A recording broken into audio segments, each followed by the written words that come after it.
All right, guys, it's time to check out the full loomed dial Squale 1521. Hopefully I'm saying that right. Is it Squale or Squall? I never really know. And it's on the dial twice, too. You think I'd be able to figure it out. But more importantly, I'm also very excited about my new relationship with Russell Jewelers in Vancouver, Canada. Yes. So that's good for both the Canadian watch buying hobbyist enthusiast like myself down in the United States, and good for us stateside folks because free shipping to the United States, price match guarantee, all that stuff. So, and great service, quick shipping, all of that. So awesome to deal with. I talked to Sasha, one of the owners, and then he's got a couple of his sons, I think, working there. They have a great thing going at a small, kind of like mom and pop-ish type jewelry store with obviously some great watch brands. So there's going to be quite a few videos, I hope, coming in the future from watches they carry that I will be able to share with you. So this is my first full access with this brand. So let's get into it. What are we looking at here? It's been a while since I've shown the 1521. I think honestly the last time I had one on, it was back when they were doing the ETA 2824 in it. So fast forward to the current production runs, they're now using the Sellita SW200 like pretty much everybody else. That's just the way it works. So three-handed, automatic, beats at 4 hertz, has the date, clean, simple, standard automatic diver format here. Classic win when it comes to dive watches. The case on this is actually only 40.5 millimeter wide. You can kind of see the bezel overhangs the watch a little bit, right? Well, not a little bit, almost exactly 1 millimeter. I measure the bezel at like 41.7, case at 40.5. So we'll just say it's like 1 mil. The lug to lug, 48.6. Look how dramatic they turn down. That's going to aid in the overall fit on pretty much a wide range of wrist size for sure, and I'll show that. Also, when we zoom in, I'll show you a little bit closer detail that the bezel is held in with little screws. There's a couple other brands that do that, Breitling, and some German brands that do that, and there's a reason why. It gives a nice, good, tight fit on the bezel. Only 12.8 millimeter thick. That's actually legit thin, guys, for a 500 meter depth rating diver. That's crazy thin. It doesn't look like it's that thin, but I measured it, 12.8. Flat sapphire crystal up top with AR coating on the underside. 20 millimeter lug width here. Comes on this tropic style strap here. You have two keepers. One is, oh, they're both floating. I thought I had little retention things, but they're both floating keepers here. Plenty wide, and they match the rest of the strap, matching Squale hardware. Nice polished. Everything's full polished on this thing. There are some models that have a matte finish, and I think there's even some DLC models as well. So hopefully over time, I will show more and more of these. I'm very excited about the 1521 platform. I think it's really good. There's one main shortcoming, I feel like, with this watch, but it's mixed with a dash of like something I really like. I loved concealed offset crowns, but this one's like a little too concealed. It's a little difficult to operate, meaning when I unscrew this 6 millimeter crown, I got to really push in to get some of the meat of my thumb to grab the traction on the crown. So it's a little difficult, but I can get it done. So in that first position, you can wind it, of course, but a couple turns, you get a run and you start wearing this thing and you're good to go. First position, you pop it out, you'll be able to adjust the date. It does not stop the second hand. And then the last position, nice snap to it. You're going to be able to hack the movement, stop the second hand, and then adjust the time to your desired time setting.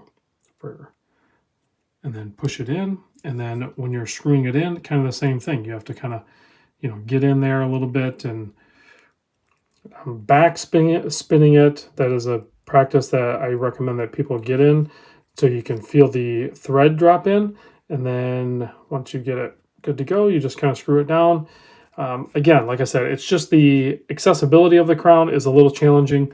And then, of course, the smudges on the full polished might drive you nuts. But man, that bling of it is just, it's eye-popping. It just catches the light so well. 120 click bezel on this. You have an aluminum or steel bezel insert. I'm not 100% sure. So, some descriptions say steel, but man, it looks like aluminum. So I feel like it's probably aluminum, but Maybe not. I don't know how to tell. So 120 click bezel. It's not ceramic. Let's just say that. It's other metal. Excellent bezel feel on this, and of course it lines up. Boom, and you have a nice pip up there that'll be loomed as well, but it'll probably drown out with the full lume dial. Let's take a closer look at the dial. Let's zoom in a little bit, and we can see we have a gloss black handset, the hour, minute, and second hand. And then you have that full lume dial. I'm assuming it's C1 or C3. It's really green looking, right? Yellowish green. And then the indexes or indices are just printed on. Black in most spots, except for the 12, 6, and 9 are almost like a coral orange. I don't know if that's a color, but it's orange, but it has a little bit of like a coral pinkish hue to it. Nice contrast. I really like that look. Gives it a little... They could have easily just done those in black, and I think that would have been a fail. The one thing that maybe would have been cool with this particular model is to go no date and then have that coral orange off over here on the 3 o'clock too. That would look pretty good, but it looks good the way it is. I don't have a problem with it. There's a look at the case back. This, as far as I know, is not a limited or special edition or anything. It's just a regular colorway. Let's zoom back out. Let's pop this on my 7 1/4 inch wrist. I don't know if I told you the price currently, and I'll put a link in the description to Russell Jewelers. The current price on their website in US dollars is $1,030. So if you can find a better deal from an authorized dealer with a brand new model, you know, get a hold of the crew over there and work out your deal with them. So there it is on my 7 1/4 inch wrist. It wears great. The curvature of the case and everything, you know, the polishing on it just pops really good. I think the matte dial or the matte cased ones look really good too, but if I'm buying a 1521, I'm going full polished. I think it looks best full polish. I'll deal with the smudges. You just wipe it down occasionally and you're good to go. I don't know which one I would go with though. I'm going to have to try a couple of them. This one's kind of high on my list. I don't have a full lume dial right now. There's a couple other contenders, but this one works in so many ways because it checks a lot of different boxes for sure. The 1521 is very fun. I don't know if I would keep it on this strap. I mean, I would play around. I'd maybe put it on leather. This one's crazy comfortable. It doesn't feel silicone-y, but it doesn't feel like rubber either. I'm not sure what the material is exactly. If you guys know, I'll look it up and see if I can find it in the description. But yeah, I don't know what this material is, but it's very pliable, flexible, has a little bit of stretch to it. So it would work in, I think, pretty much all environments. Let's kill the lights. You guys want to see the lume on this thing? I do too. So let's kill the lights, check the lume on this bad boy because it's full lume dial, right? There we go. How long does it last? I don't know. I didn't do a time lapse on it, guys.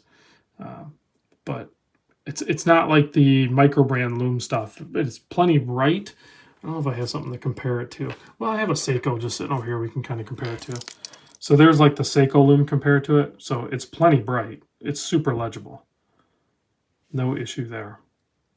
All right, guys. Thanks for watching. And again, big thanks to the crew over at Russell Jewelers. Check them out. Let me know what you think. They got a bunch of really cool brands. Check them out. Tell them I sent you. See ya.